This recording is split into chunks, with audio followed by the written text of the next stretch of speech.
What would happen if you were lost in the wilderness with no food, no water, and no one knowing where you are? That is the story of Carolina Wilga, a 26-year-old German backpacker who survived 12 days in the harsh wilderness of Western Australia. This is a story of survival, a testament to the strength of the human spirit, a bit of luck, and profound lessons about how we face adversity. Let's dive into this story together, step by step. Carolina Wilga had been living in Australia for 2 years, working in the mining industry in Western Australia, a place not for the faint-hearted. According to The Guardian and surveillance footage from the Western Australia Police Force, on June 29, 2025, she was captured by security cameras at a shop in Beacon, a tiny town of just 123 people located about 254 kilometers northeast of Perth. She stopped her 1995 Mitsubishi Delica van, entered the shop, and then drove off. That was the last time she was seen. After that, she vanished. Her family and friends in Germany, worried when they couldn't contact her, alerted the German police. Through Interpol, Western Australia police quickly launched a search.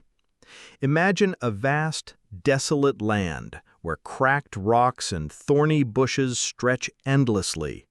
The Carrowing Hill Nature Reserve, where Carolina's van was found on July 10, spans 154,862 square kilometers, with rugged terrain where someone unfamiliar could easily get lost after just a few steps.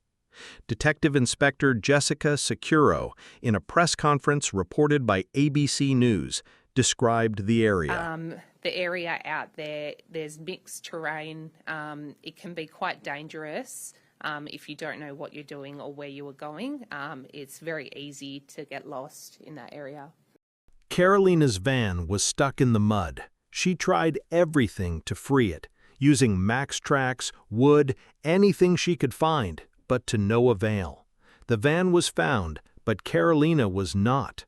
Was she still alive? Where had she gone? Every question remained unanswered, and hope was fading. The search, akin to finding a needle in a haystack, covered hundreds of square miles by air and ground teams, leaving the community on edge.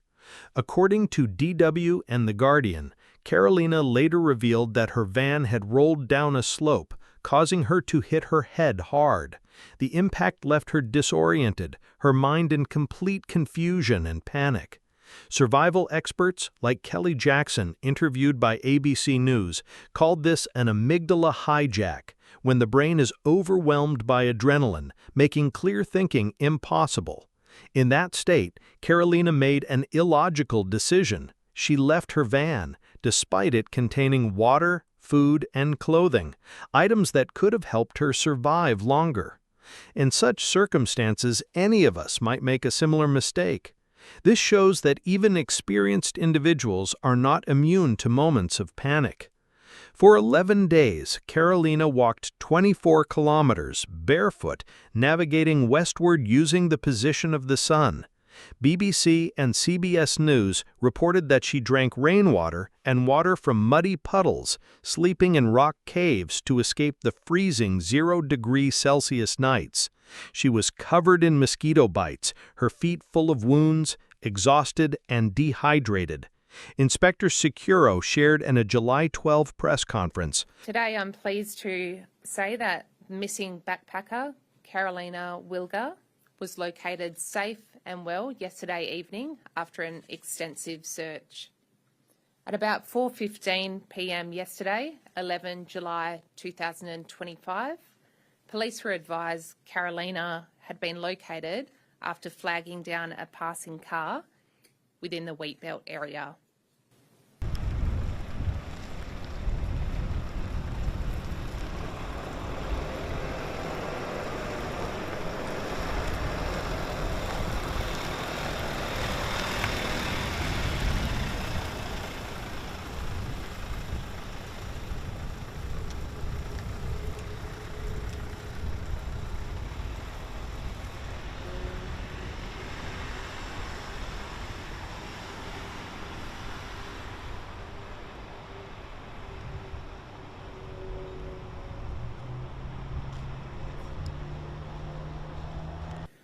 Carolina presented as exhausted, dehydrated and hungry. She had minor injuries, such as cuts and bruises. Carolina was flown back to Perth at about 5:30 p.m, where she's receiving further medical assistance. At around 4:15 p.m. on July 11, Tanya Henley, a local farmer, was driving on a remote road when she saw Carolina waving about 40 kilometers from her farm. Tanya recognized Carolina from media reports. She described Carolina as fragile, but still okay, though gaunt and covered in mosquito bites. A detail that moved me: when Tanya gave Carolina a cup of electrolyte water, she drank a little and politely returned the rest, thinking Tanya might need it. In the midst of extreme exhaustion, this small act not only showed kindness, but also demonstrated that Carolina retained her humanity and clarity of mind. Footage from ABC News showed Carolina being airlifted by the Royal Flying Doctor Service on a stretcher on the evening of July 11 before being transferred to a hospital in Perth. He said she was very tired. She had a good sleep, a wash, and we gave her food. That was a huge relief for her. But what made this miracle possible? Securo called it sheer luck. It was luck. If Tanya hadn't happened to drive down that road at that exact moment, things could have been very different. Yeah, look, she is still in disbelief that she was able to survive. In her mind, she had convinced herself that she was not going to be located. 11 days out there is significant. So I'm sure she got to a point where she thought, well, no one's coming. She's coming to terms with what's happened, and we're just giving her that emotional support that she needs. However, it wasn't just luck. Carolina displayed remarkable resilience. She knew how to find water, protect herself from the cold, and hold on to hope in the darkest moments. In a statement on Instagram, quoted by SBS News and BBC, she wrote, "I'm certain I survived because of the incredible support from everyone. The thought of people believing in me, searching for me, and hoping for me gave me the strength to keep going." Carolina's story is not just about survival, but also a lesson in how we face adversity. She made a mistake by leaving her van, but her strong will and the support of the community, from the police and search teams to Tanya Henley, brought her back. What do you think about this story? Do you have the strength to overcome challenges like this? Please share your thoughts in the comments. Don't forget to like and subscribe to the channel to follow the next episodes. Goodbye.